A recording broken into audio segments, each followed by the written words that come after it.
시편 148편, 마치 46편부터 45편까지 가사가 5절로 된 것 같이 생각돼도 되겠습니다. 하나님을 찬양하라는 명령, 온 세상에 하나님을 찬양하라는 요구. 그래서 너희들도 하나님을 찬양해라. 내 영혼을 향해서 나도 하나님을 찬양해라. 그리고 오늘은 이 148편은 그들에게 찬양하게 하라라는 표현으로 쓰여집니다. 그러니까 불특정 다수인 것이죠. 모든 것들은 하나님을 찬양하게 하라라는 데에 오늘 이 148편의 핵심이 있다고 보여집니다. 그러니까 내가 아는 너도 찬양하고 나도 찬양하지만 하나님을 모르는 모든 존재들도 하나님을 찬양하도록 만들어라, 시켜라, 사역동사로 시켜라, 그들을 그렇게 만들어라 라는 그런 명령으로 얘기를 하고 있으니 이건 구원받고 하나님을 알고 하나님을 찬양하도록 우리를 구원하신 성도들이 감당해야 할 마땅한 본분입니다. 그러니까 내가 하나님을 찬양할 뿐만 아니라 다른 어떤 존재들로 하여금 하나님을 알고 그분을 찬양하도록 만드는 거, 시키는 거, 이게 우리가 해야 할 또 하나의 본분이고 사명이라는 걸 오늘 말씀을 통해서 깊이 깨달을 수 있기를 바랍니다. 일단 이것도 할렐루야로 시작합니다.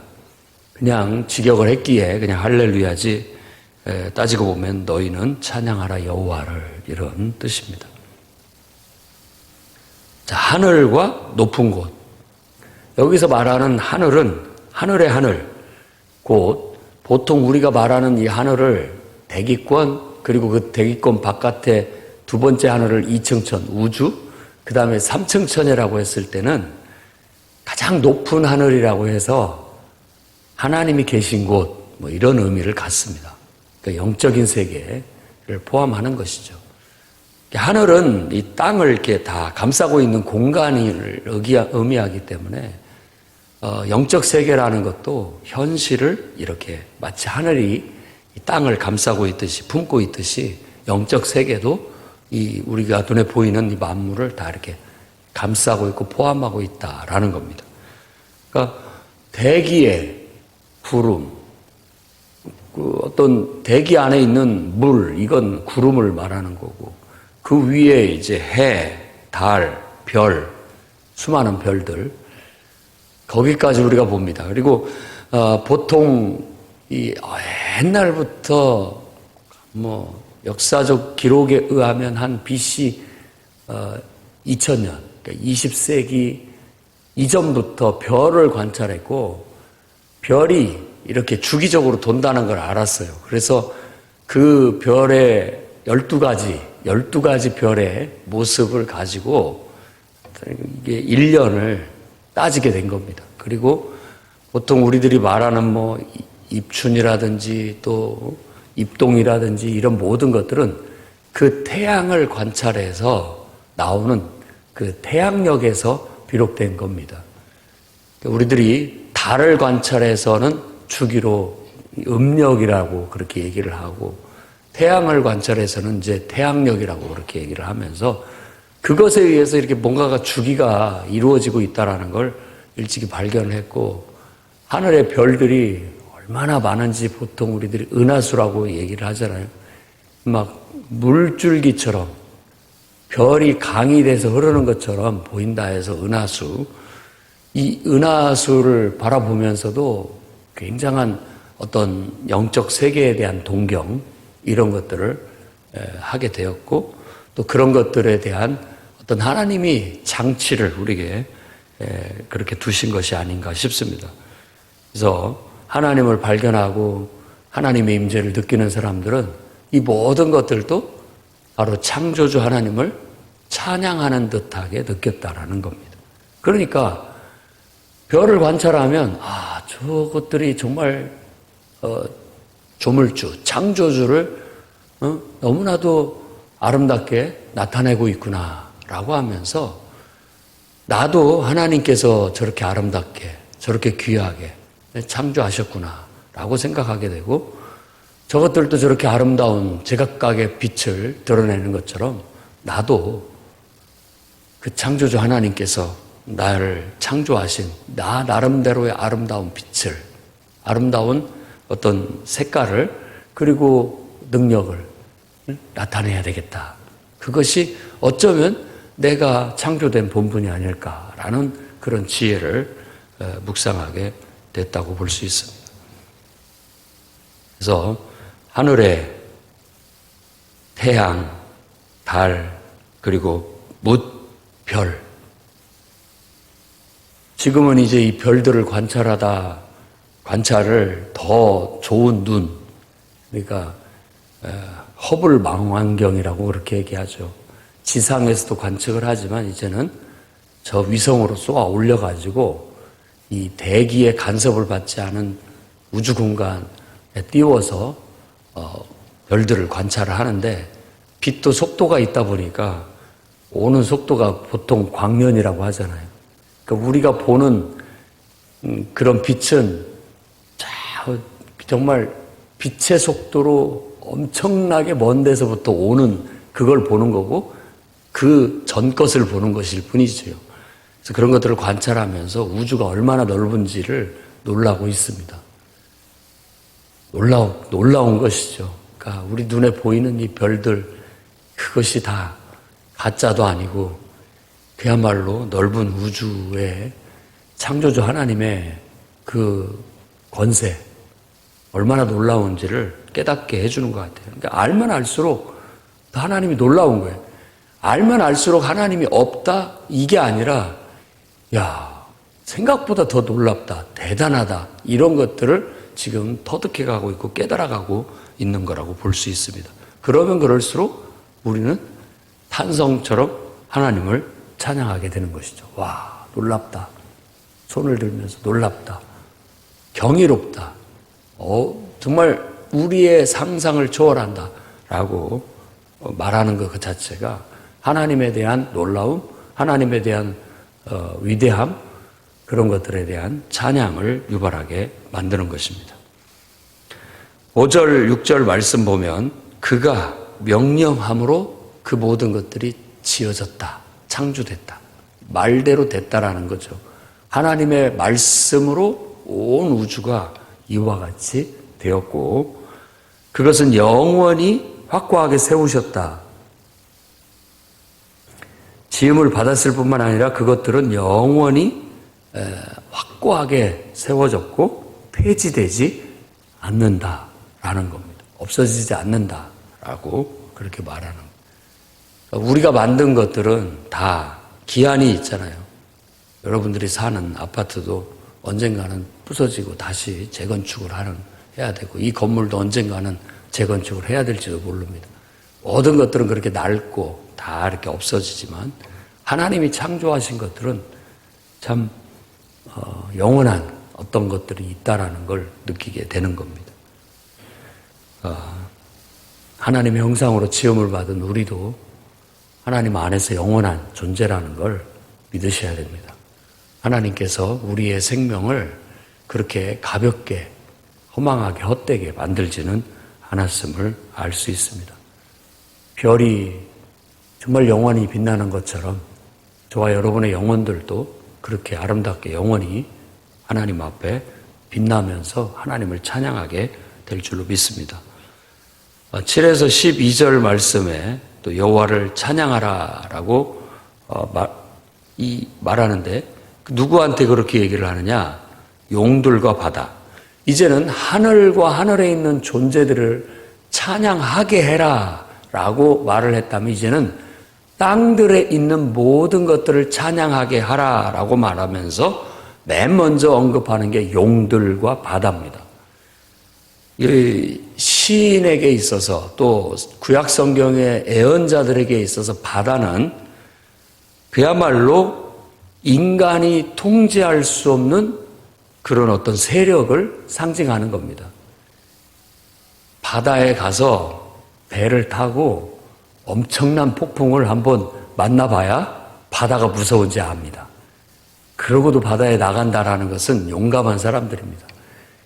바다를 볼 때는 정말 무시무시한 존재예요. 집어삼키는. 그야말로 제멋대로 막 통제할 수 없는 힘, 그렇게 느끼는 거예요. 그런데 거기를 유영하는 이 괴물이 있어요. 그게 바로 용이라고 여기서는 번역을 했지만 바다 괴물, 어떤 그런 존재를 말합니다. 그러니까 뭐 우리 상상에는 엄청나게 큰 고래 뭐 이런 것들로 생각할 수도 있고, 그 풍랑치고 난리 법석을 뜨는 막 통제할 수 없는 그런 바닷속에도 용들이 산다라는 거. 그런데 이런 용들은 이제 우리가 자세히 모르니까 상상의 그런 동물들이 되어서 마치 신화적인 그런 동물들로 우리가 여기게 되는 거죠. 그건 무시무시한 괴물, 이런 의미를 갖는 겁니다. 그런데 이런 것들이 하나님을 찬양하게 하라. 그러니까 정말로 거친 자연 속에, 이 땅 속에, 이 지상에, 이 지구상에 있는 존재들부터 말하는 거예요. 그 다음에 나오는 것이 불과 우박과 눈과 안개와 광풍. 그러니까 통제할 수 없는 어떤 세력, 그리고 또 이 불, 우박, 눈, 안개, 광풍이라는 것도 이 자연 속에서는 거친 자연. 그렇죠. 불, 우박 이런 것들은 번개가 치고 이런 것도 말할 수 있고, 또 화산이 폭발하는 것들 볼 수도 있고, 눈이 내리고 안개가 끼고 광풍이 끼는 것은 어떤 자연의 신비지만 거칠은, 우리에게 위험한 어떤 그런 자연을 말하는 겁니다. 그 다음에 산과 작은 산, 과수, 모든 백향목, 초목들, 그러니까 산과 산에 있는 나무들, 그리고 우리에게 열매를 주는 나무뿐만 아니라 목재로 쓸 수 있는 백향목, 모든 것들도 찬양하게 하라. 나아가서 이제 짐승들로 이어집니다. 짐승, 가축, 기는 것, 나는 새, 다 하나님을 찬양하게 해라. 그 다음에 인간으로 이어집니다. 세상의 왕, 백성들, 고관들, 재판관들, 총각, 처녀, 노인, 아이들, 할 것 없이 다 하나님을 찬양하게 하라라고 쫙 열거를 합니다. 그러니까 무시무시한 것부터 해서 거칠은 존재, 그 다음에 이제 우리와 친밀한 존재들로 이어져 가면서 찬양하게 하라는 거예요. 모든 것들로 찬양하게 하라는 거예요. 근데 이것을 이렇게 묵상해 볼 수가 있습니다. 영적으로. 우리와 가까운 친밀한 존재들부터 해서 하나님을 찬양하게 만들 때 최후의 끝에는 뭐가 있느냐?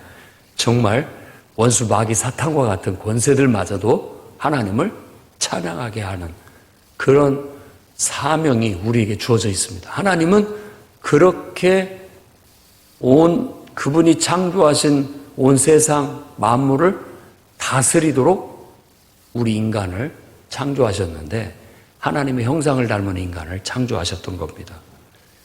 그래서 이제 우리는 그분을 찬양하고 그분이 홀로 그 높고 영광스러운 것을 온 세상에 나타내야 됩니다. 그러기 위해서 하나님께서는 우리를 부르셨고, 수많은 피조물의 존재들 속에서 우리를 불러서 우리를 택하시고 우리와 언약을 세우시고 우리를 언약 백성이 만드셔서 지금 14절에 말한 것처럼 그가 그 백성을 위해 뿔을 높이셨다라고 하면서 우리에게 특별한 권세, 뿔을 주셨습니다. 뿔은 권세, 특별한 권세. 그러니까 하나님의 백성, 곧 하나님의 성도, 그 성도에게 하나님께서 주신 사명이죠. 여기서는 구약에서는 이스라엘 백성이 하나님의 백성이기에 그들에게 하나님께서는 사명을 주셨습니다. 그 백성을 그에게 가까운 백성이라고 하나님과의 친밀함을 나타내고 있습니다.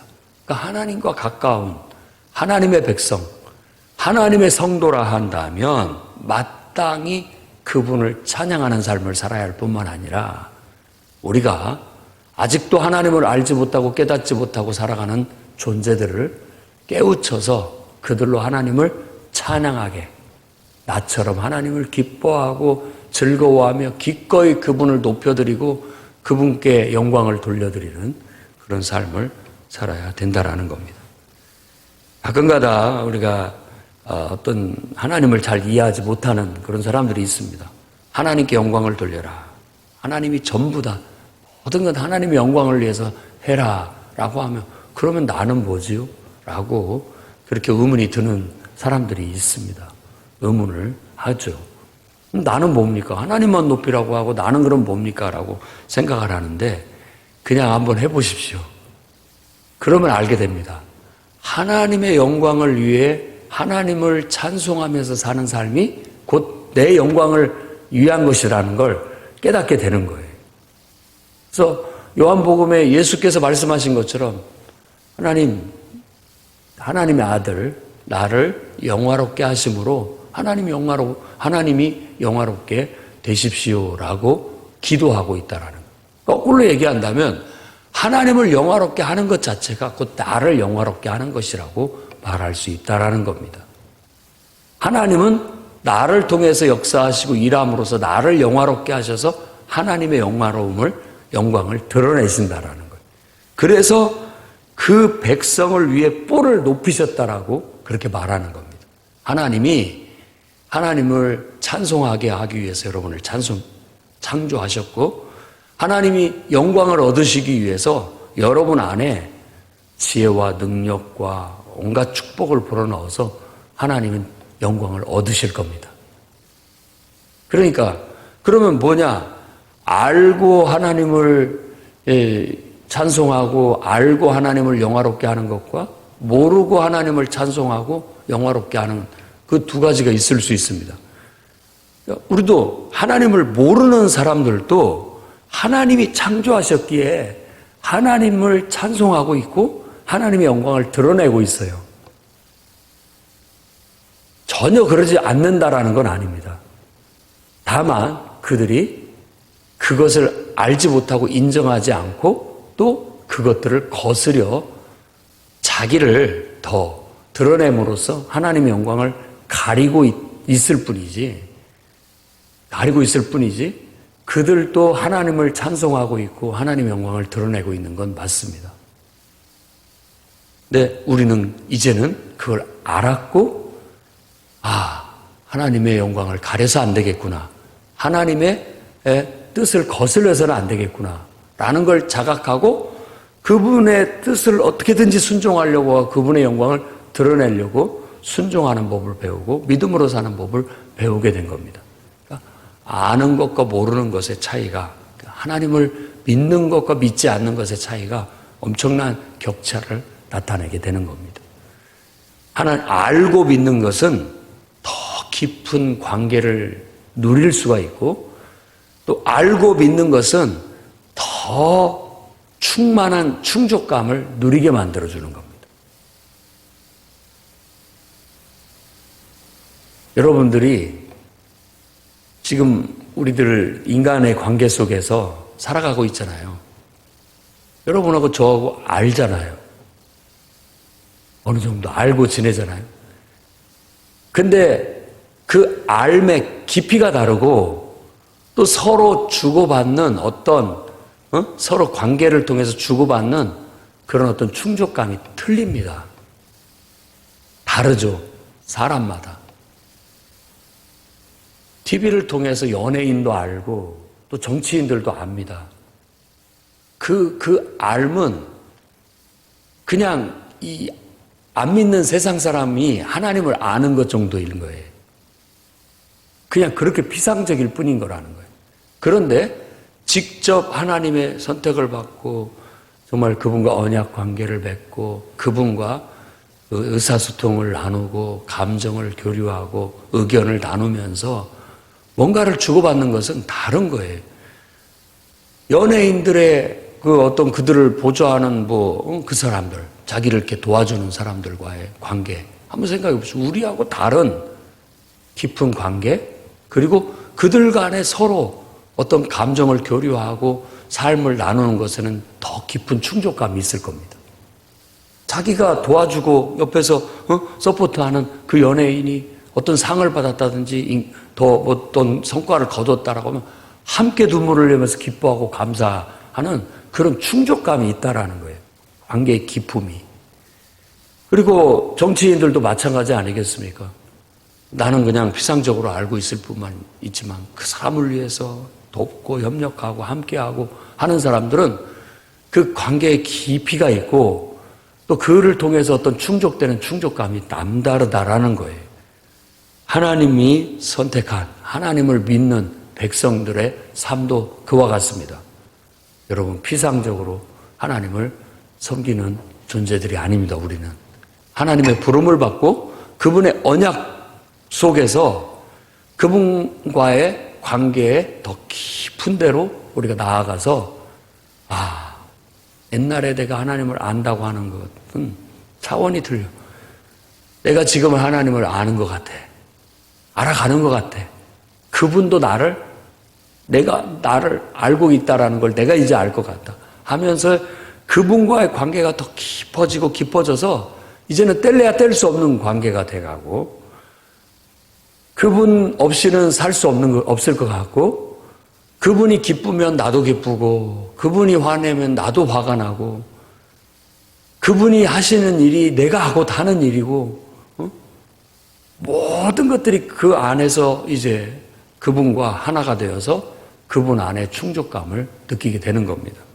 그러니 우리는 누구보다도 하나님을 찬양하는 그리고 누구보다도 하나님을 영광스럽게 하는 정말 밤하늘의 별처럼 해와 달처럼 빛나는 존재들이 된 것이고 그렇게 정말 막힘없이 그렇게 빛을 드러내야 할 뿐만 아니라 우리의 그런 모습들을 보면서 다른 존재들도 나도 저렇게 살고 싶다. 나도 저렇게 정말 의미 있는 삶, 더 기쁘고 뭔가 모를 더 깊이 있고 더 진실하고 더 참된 저런 삶을 살고 싶다라고 해서 그들도 하나님을 찬양하도록 이끌어주고 보여주고 깨우쳐주고 돌봐주고 이끌어주는 그런 사명을 또한 우리가 감당해 나가야 되겠다라는 겁니다. 그래서 오늘 말씀을 통해서 여러분들이 나는 하나님을 찬양하도록 지음받은 존재구나. 또 성도라 함은 경건한 자들로 하나님을 가까이 하는 자. 내가 하나님과 가까운 만큼 더욱더 하나님을 찬양하고 하나님께 영광을 돌려야 되겠구나. 그 본분을 다해야 되겠다. 더 나아가서 참 안타깝다. 하나님을 알지 못하는 저 존재.